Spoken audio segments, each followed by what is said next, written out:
नमस्कार दोस्तों। आज मेरे साथ एडवोकेट संदीप सहरावत जी हैं, जो गुड़गांव डिस्ट्रिक्ट कोर्ट में प्रैक्टिस करते हैं, विलेज मागडोला से बिलोंग करते हैं। संदीप सहरावत जी, आपका मेरे यूट्यूब चैनल में स्वागत है। Thank you sir, thank you very much. दोस्तों, आज हम संदीप सहरावत जी से ये चर्चा करेंगे। आजकल दहेज उत्पीड़न के बहुत केसेस आ रहे हैं। दहेज उत्पीड़न में बहुत झूठे केसेस भी फाइल हो रहे हैं। झूठे केसेस के अंदर जो पुरुष पक्ष होता है, पति पक्ष होता है, उसमें बहुत बारी रिश्तेदारों को, उसके माँ बाप को झूठे केसेस में फंसाया जाता है। दोस्तों, मैं ये बात आपको बता दूं, हम किसी भी महिला के खिलाफ नहीं हैं। हम सिर्फ उन झूठे केसेस में फंसाने की बात कर रहे हैं। अब जो झूठे केसेस में फंसाया जाता है, हम इस पर एडवोकेट संदीप सहरावत जी से चर्चा करेंगे। जब दहेज उत्पीड़न की एफआईआर की बात होती है, तो एफआईआर के अंदर सबसे पहले माँ बाप को फंसाया जाता है, लड़के की बहन को फंसाया जाता है, उसके रिश्तेदारों को भी फंसाने की कोशिश करी जाती है। संदीप जी, एक चीज बताइए, दहेज का जब मुकदमा स्टार्ट होता है, हस्बैंड वाइफ के बीच में विवाद स्टार्ट होता है, डिस्प्यूट स्टार्ट होता है। हस्बैंड को ये लगता है कि अब मेरी वाइफ कभी भी मुझ पर झूठा मुकदमा डाल सकती है। हम किसी को झूठा मुकदमा डालने से मना तो कर नहीं सकते हैं।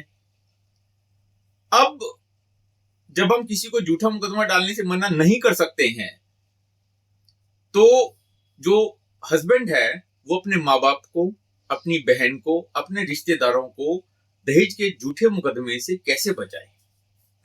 उसमें सर सबसे पहले तो 3-4 मोटी मोटी बातें हैं। जैसे मान लो एफआईआर आपको लगता है सके एफआईआर आपके पे होने वाली है, तो सबसे पहले तो जो लड़के के माँ बाप है उनको सबसे पहले तो बच्चे को बेदखल कर देना चाहिए। बेदखली का नोटिस जो कि पब्लिकेशन होता है न्यूज़पेपर में, उसमें निकलवाएं। उसमें लिखवाएं कि भाई ये फला फला मेरा बेटा और उसकी बहू मेरे कहीं में नहीं है, ना मेरी बात मानते हैं, लड़ते झगड़ते रहते हैं, हमारे मनाने से भी नहीं मानते, तो हम इसको अपने हक हकूक से बेदखल कर रहे हैं। इनसे जो भी हमारा कोई कंसर्न नहीं है, और इनसे जो भी कुछ वास्ता है हम फ्यूचर में नहीं रखेंगे, और जो भी कोई लेन देन वगैरह तो उसका हमारे कहीं जिम्मेदारी नहीं है, ना हमारे कहीं में है, और ये ना हमारी बात मानता है। संदीप जी, थोड़ा सा मैं आपको इंटरप्ट करूंगा। आपने कहा कि माँ बाप को अपने बेटे को बेदखल कर देना चाहिए। जी संदीप जी, कई बारी आपकी इकोनॉमिक हैसियत इतनी नहीं होती कि आप अलग कहीं रह लें। जी उस कंडीशन में हस्बैंड क्या करे? सर, अच्छा उस संदर्भ में उसको ये करना चाहिए सर, उनका जैसे मान लो फ्लोर या रसोई, सबसे पहले रसोई अलग कर ले वो अपने बच्चे से। ठीक है संदीप जी। कोई जॉइंट खाता है उसको अलग कर ले। ठीक है। और तीसरा सर, उनके आधार कार्ड वगैरह, पहली बात तो पॉसिबिलिटी हो तो वो अपना अलग ही रेजिडेंस कर लें, सेपरेट।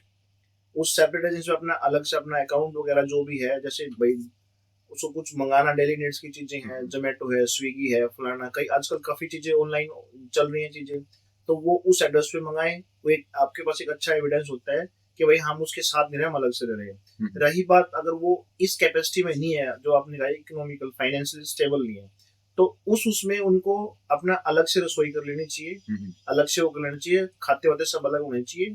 और एक वो जो मैंने बताया कि बेदखली वाला, वो है ही सर। और दूसरी चीजें जो उनका कोई भी एक उनकी मेडिकल कंडीशन में काम आ सकती है, मान लो बीमार रहते हैं, वो होता है कि भाई हम तो पहले बीमार है, तो हमारे से वैसे ही कंसर्न लेने का। एक वो कंसर्न थाने में भी जाके अपनी रिपोर्ट दर्ज कर सकते हैं कि भाई ऐसे ऐसे परेशान कर रहे हैं हमें, या हमें दिक्कत कर रहे हैं, तो आप वो भी एक अच्छा आधार है कि भाई ये हमारे कहीं में नहीं है और हमें पहले ही परेशान कर रहे हैं, तो हमारे इनसे कोई लेना देना नहीं, कोई उसकी एक सेफ्टी सेफ गार्ड है वो। जैसे आपने बताया कि आधार कार्ड में नाम अलग कर लें, मैं एक चीज और ऐड करना चाहूंगा। आधार कार्ड के साथ साथ आप फैमिली आईडी में भी चेंज करें। फैमिली आईडी में head of the family change करें। जब आप अपने माँ बाप से अलग रह रहे हैं, तो हस्बैंड को खुद हेड ऑफ द फैमिली में अपना नाम लिखें। हाँ बिल्कुल, आपने सही कहा, बिल्कुल ये बात सही कह रहे हो, बिल्कुल फैमिली आईडी दो अलग अलग करा ले।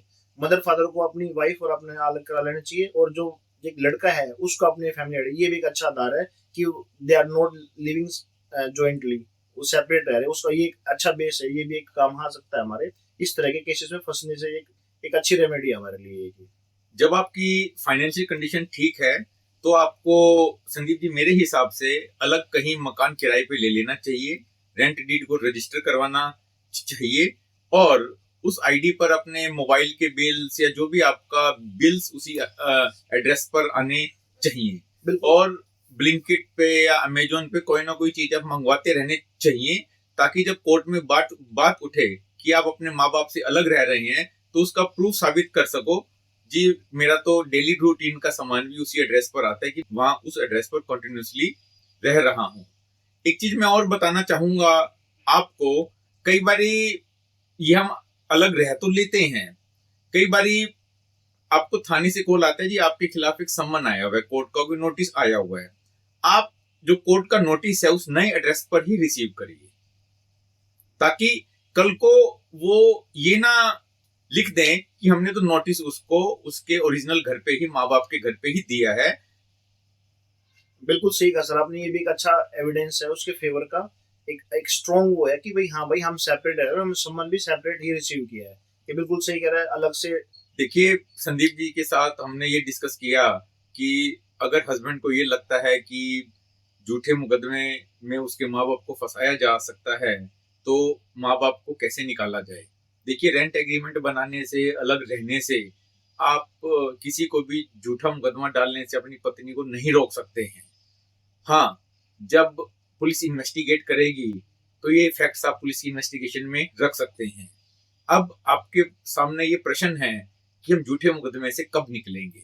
देखिए जब कोर्ट में चालान पेश होगा, जब चार्जशीट फाइल होगी, तब बहस होगी कि इनका कोई रोल है भी या नहीं भी।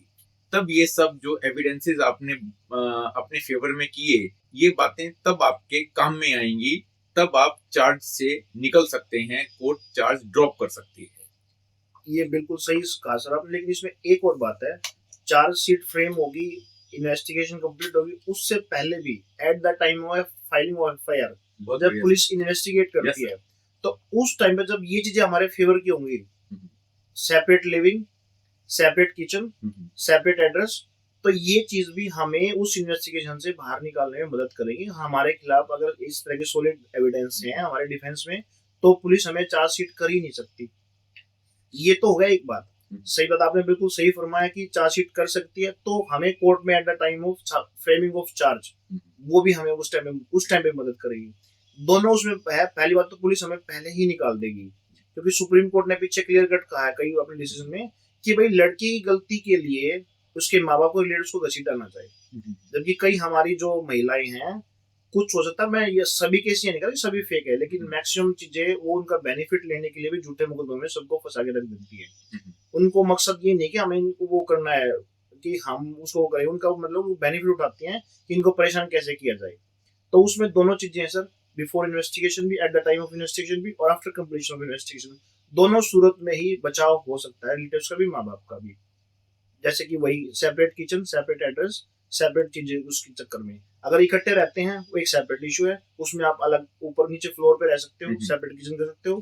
और रही बात अलग रह रहे हो तो वेल एंड गुड। और तीसरा एक जो हमने बताया कि बेदखली वाला एक मजबूत आधार है किसी रिलेटिव्स को बचाने के, माँ बाप को बचाने के, और उसके अदर बहन या जो उनको अदर रिलेटिव्स को बचाने के लिए।